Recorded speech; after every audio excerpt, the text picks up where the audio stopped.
परिचय। विद्यालय की छुट्टी हो चुकी है।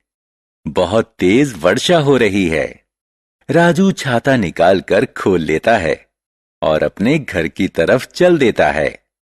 अचानक हवा का तेज झोंका आता है और उसका छाता उड़ा ले जाता है। वह पूरी तरह भीग गया है। वह वायु की शक्ति के बारे में चकित होते हुए घर वापस आ जाता है। इस पाठ में हम वायु के बारे में विस्तार से चर्चा करेंगे। उद्देश्य। इस पाठ के अंत में आप निम्न करने में सक्षम हो जाएंगे: वायु के गुणों को बताने में, वायु के संगठन को समझाने में, इसके घटकों के महत्व को समझाने में, वायु प्रदूषण के कारणों को बताने में, पवन शक्ति को समझाने में, वायु के गुण। बच्चों, हम सब जानते हैं कि वायु हमारे चारों तरफ है। चारों तरफ देखिए। क्या आप वायु को देख सकते हैं? नहीं, क्योंकि वायु पारदर्शी और रंगहीन है। एक कागज का बैग लीजिए। इसमें वायु भरकर इसके मुंह को बंद कर दीजिए। क्या यह फूला हुआ दिख रहा है? अब बैग में एक छेद कीजिए। क्या हुआ? बैग का आकार सिकुड़ जाता है और अंततः यह चपटा हो जाता है।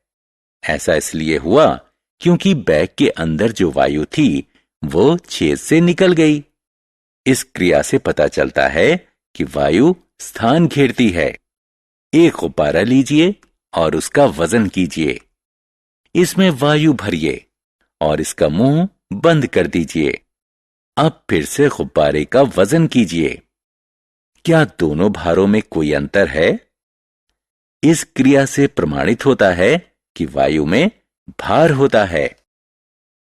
वायु के गुण। अलग अलग स्वरूप और आकार के 3 गुब्बारे लीजिए। तीनों में वायु भरिए। हवा भरे गुब्बारे क्या एक दूसरे से भिन्न नजर आ रहे हैं? क्योंकि उनका मूल स्वरूप और आकार भिन्न भिन्न था। वायु का कोई निश्चित स्वरूप या आकार नहीं होता। यह उसी पात्र का स्वरूप ग्रहण कर लेती है जिसमें रखी जाती है।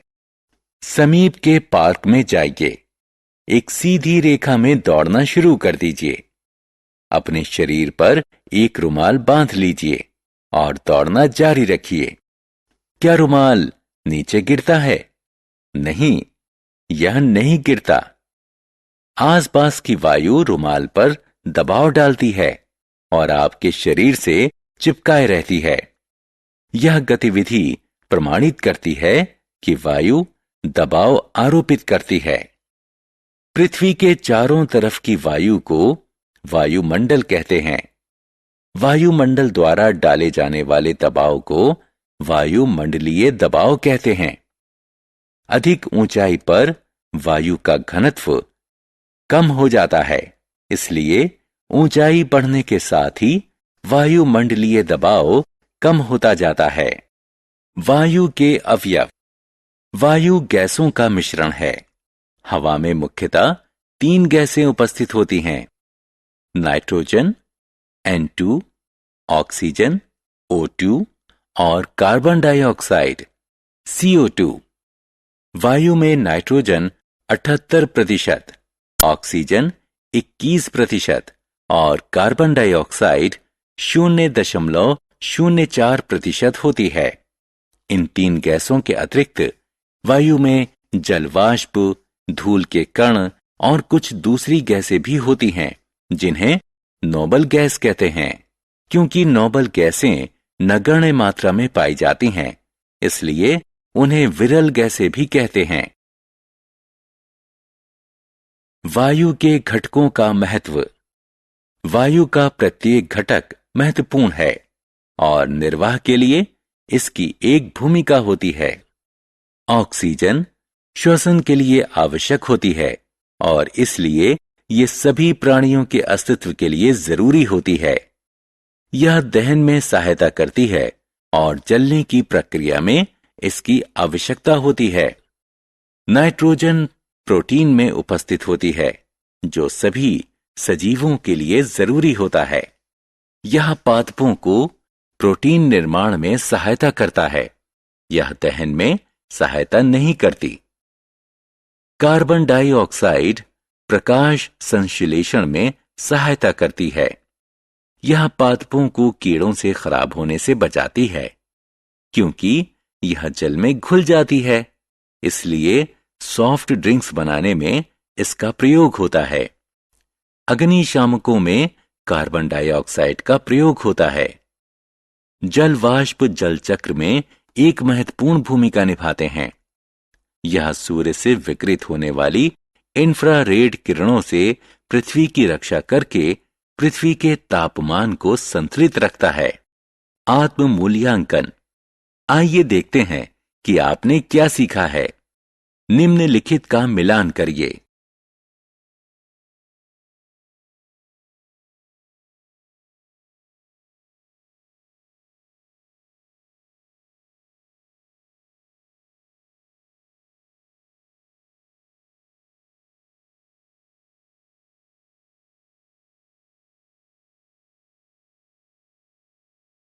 मृदा और जल में वायु।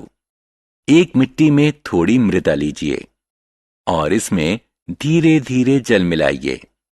क्या आप मृदा में बनते बुलबुले देख रहे हैं? बुलबुले बनने का क्या कारण है? मृदा के कणों के बीच वायु रहती है। जब जल को मृदा में मिलाते हैं तो वायु जल का स्थान लेती है, जिसके परिणाम स्वरूप बुलबुले बनते हैं। मृदा में उपस्थित वायु पादपों के विकास को बढ़ावा देती है। वायु जल में भी उपस्थित रहती है। यह मछली और दूसरे जल में रहने वाले प्राणियों के निर्वहन में सहायता करती है।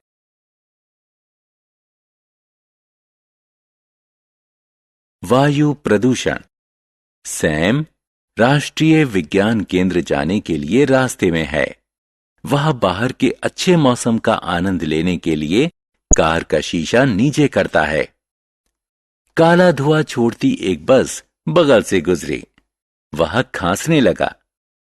आप जानते हैं क्यों?